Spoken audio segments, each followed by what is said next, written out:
So, you're a founder in Europe or Israel, and you've got your sights set on the ultimate prize, the US market. But let's be real, making that transatlantic leap is one of the toughest, most daunting challenges you'll ever face. So what's the right way to do it? Well, today we're going to break down the playbook based on some amazing insights from Index Ventures to help you make that leap a massive success. All right, so here's the game plan. First, we'll get into why the rules have totally changed with what we're calling the transatlantic leap. Then, we'll cover the born transatlantic mindset you absolutely need to have. From there, we'll dive right into the core of the playbook, a framework to help you find your unique expansion archetype. And finally, we'll get tactical and talk about execution, when to go, who to send, and of course, where to land. First up, the transatlantic leap. You know, for decades, founders pretty much thought there was only one path to the US, just one set of rules. But guess what? That old playbook has been completely torn up, and it's created a new, and honestly, a much more complex American dream. You know, this little story about a name, it actually gets at a really big idea. For years, founders felt like they had to Americanize everything, not just their names, but their entire companies right at the border. The big insight today is that that's just not true anymore. Success isn't about erasing your identity, it's about blending the best of both worlds, knowing when to tweak your sales pitch for a US audience, but also knowing when your European roots are actually your greatest strength.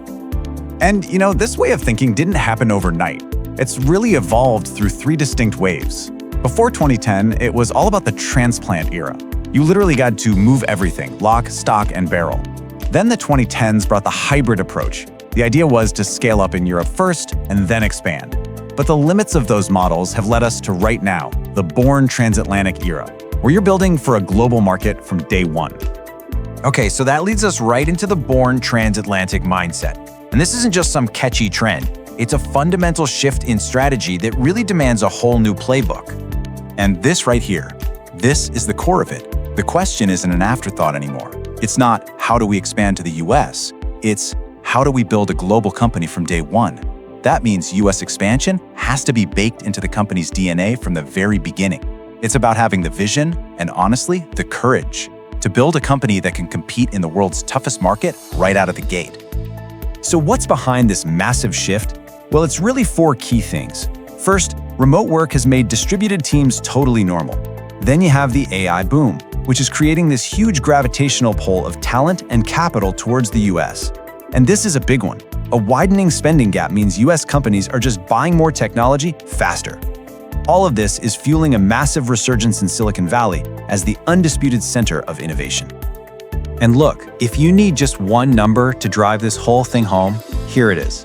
By 2029, the US enterprise software market is expected to hit $195 billion. That's more than double the size of Europe's market. Just think about that. For a startup, closing just a few big US deals can completely change its entire trajectory. That's why this matters so much. So the big question is, how do you actually do it? All right, let's get into the heart of the playbook. A framework designed to help you find your strategic path from a set of four very distinct archetypes. Okay, so this whole framework really boils down to two critical questions. First, what percentage of your total addressable market, your TAM, is actually in the US? In other words, out of everyone you could possibly sell to in the entire world, how many of them are in America? It's that classic rule. You've got to follow the money. Is the US just a small slice of your pie, or is it the whole dessert? The second question is all about your go-to-market strategy. I mean, can you sell and serve your customers from thousands of miles away with a self-serve product? Or do you really need a team on the ground, shaking hands, building relationships, and closing those big enterprise deals? All right, so depending on how you answer those two questions, you're going to fall into one of these four strategic archetypes: the magnet, the anchor, the pendulum, or the telescope. Let's break down what each of these road-tested playbooks actually looks like. First up, we've got the magnet. This one is for you if over half of your market is in the US and you need enterprise sales to win. For you, the US is your true north. The strategy here is pretty clear. Build your amazing product in Europe, but sell it in the US. Now, this is a huge commitment. It often means the CEO and the entire commercial leadership team have to relocate, just like Calibra did to go win the data intelligence market. Next up is the anchor. This one applies if Europe is actually your bigger market, but the US is just way too big to ignore. The strategy here is to stay anchored to your home base while you build out a strong, autonomous US team. Your goal isn't total US domination, but to strategically capture that valuable 15 to 30% of the market. A great example is how Aegean protected its European core while making really smart inroads in the US. Then we have the Pendulum. And let me tell you, this might be the most difficult one to manage.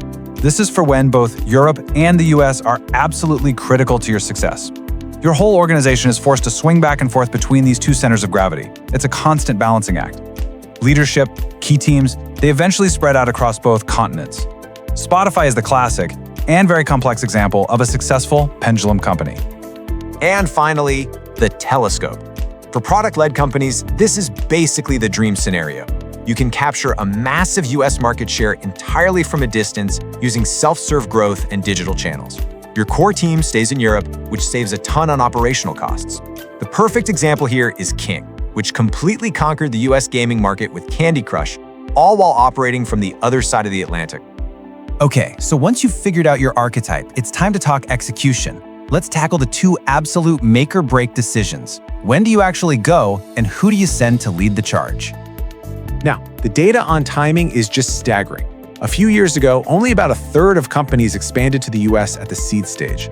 Today, that number has nearly doubled to 64%. The takeaway here is crystal clear. If you wait until you're Series A or B, you might already be too late. The pressure to be born transatlantic is very, very real. Now for the next huge question. Who leads the charge? This is the classic dilemma, right? Do you send a founder? That's the strongest possible signal of commitment, and it's the best way to instill your company's DNA on the ground. Or do you hire an experienced local leader? They bring an instant network and deep cultural expertise, but you always run the risk of creating a disconnect with HQ. There is no easy answer here, and the trade-offs are immense. And this quote just nails the urgency of it all. The real risk isn't going too early and maybe failing. The real risk is waiting too long. You get calcified in your home market, your product, your organization, everything, and that just makes the leap harder and harder. At some point, you just have to go for it. Finally, let's talk location. You've decided to go, you know when, you know who, but where exactly do you plant your flag? This is the final crucial piece of the strategic puzzle. For years, people were predicting the decline of Silicon Valley. Well, they were wrong, big time. Driven by the AI boom, the Bay Area is back with a vengeance. Its share of new European hubs has just exploded from 28% to nearly half. And why? Because that sheer concentration of AI talent, partners, and investors creates a gravitational pull that is almost impossible to resist if you're in that space. But the Bay Area isn't your only option. The two main hubs present a really clear choice.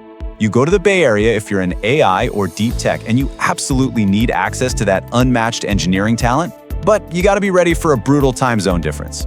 You choose New York if you're in fintech or media and you need deep commercial and go-to-market talent, plus a much friendlier time zone for collaborating with Europe.